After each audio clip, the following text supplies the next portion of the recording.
¿Qué tal, amigos? ¿Ya se adaptaron a esta nueva normalidad? Espero yo que sí, porque es algo que llegó para quedarse.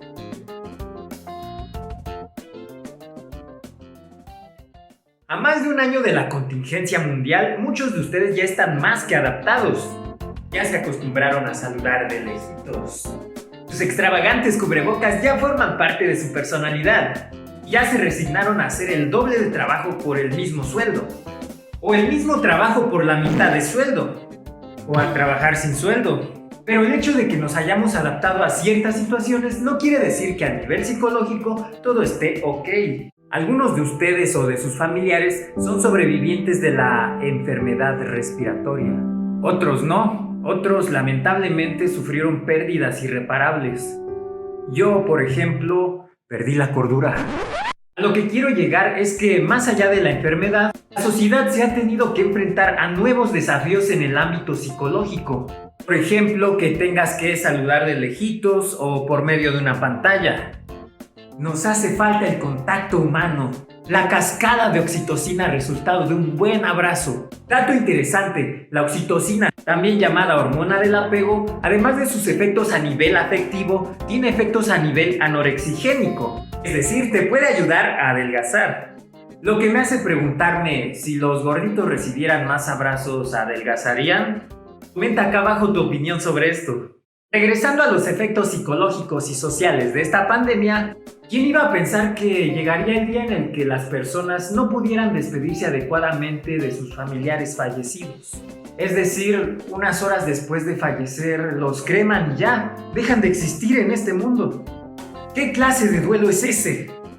Los rituales funerarios tienen la función psicológica de decirle a nuestra mente emocional que ya no veremos más a esa persona con tanto significado para nosotros, por lo que ahora está resultando más difícil cerrar esos ciclos.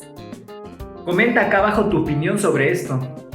Otro reto psicológico ha sido para las personas que padecieron COVID y para quienes viven con ellos.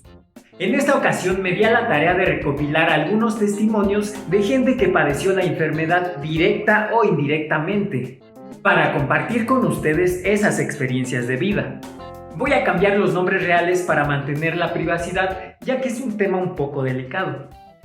El primer testimonio es de Laura M. y dice así: Hola, mis papás son médicos y se contagiaron de COVID en el hospital. Lo primero que pensé cuando me enteré fue que yo tenía que hacerme cargo de ellos para que pudieran tener una pronta recuperación y hacerles un poco menos pesada la enfermedad. Después de recuperarse, mi mamá sufrió discriminación tanto en el hospital como en el banco. En el hospital la apartaban de las demás personas como si aún estuviera enferma. Y en el banco no la querían atender cuando fue a cobrar su incapacidad, ya que, como ustedes saben, el COVID deja secuelas en algunas personas. Las personas del banco notaron que le costaba respirar y que se movía lento. No la querían atender y le hacían caras de desprecio. Imagínense por lo que pasó, además de tener que vivir lo que vivieron, tener que aguantar el mal justificado desprecio social. Tengo otro testimonio más. Dice: Hola querido amigo, te cuento mi experiencia.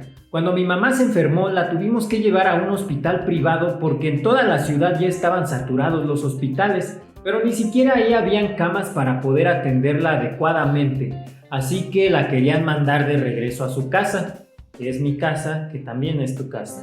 Hombre, muchas gracias. El caso es que a mi mamá ya la tenían entubada, pero no la querían retener en el hospital. Entonces, después de una espera de casi 6 horas, tuvimos que contratar a una ambulancia privada para llevarla a otro hospital con disponibilidad.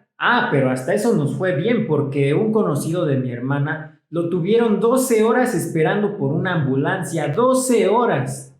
Bueno, el caso es que la llevamos para el IMSS, ya con el diagnóstico positivo y con las radiografías. Y nos dijeron que por protocolo ellos tenían que sacar sus propias radiografías. Todo esto dentro de las horas más críticas, demasiada incompetencia a mi parecer.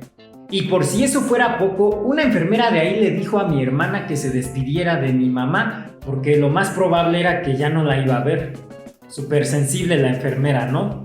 Lamentablemente todo culminó con el fallecimiento de mi mamá. Pero si eso fuera poco, en la funeraria nos hicieron pagar el paquete más caro para poder hacer lo que se tenía que hacer.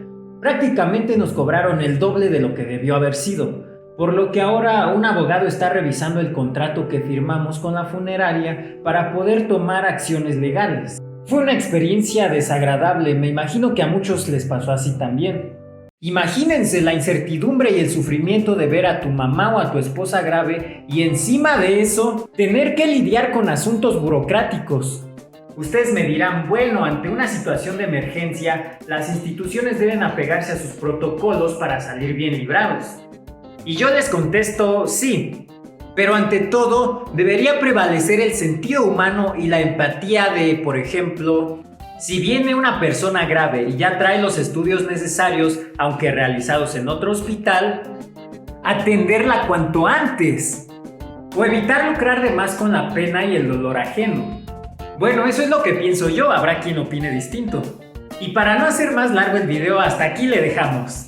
Como estos, hay miles de casos similares. Cada persona siente y vive de diferente forma sus experiencias emocionales. Todas son válidas y respetables. Hay quienes todavía se muestran renuentes a estos cambios, pero lo más importante es seguir cuidándonos bajo cualquier circunstancia. Sé empático, hazlo por los demás. Si todos tuviéramos una actitud solidaria y empática, podríamos salir más rápido de esto. O tal vez no, pero valdría la pena intentarlo. Me voy, no sin antes recordarte que la capacidad de colocarse en el lugar del otro demuestra el grado de madurez y de inteligencia del ser humano.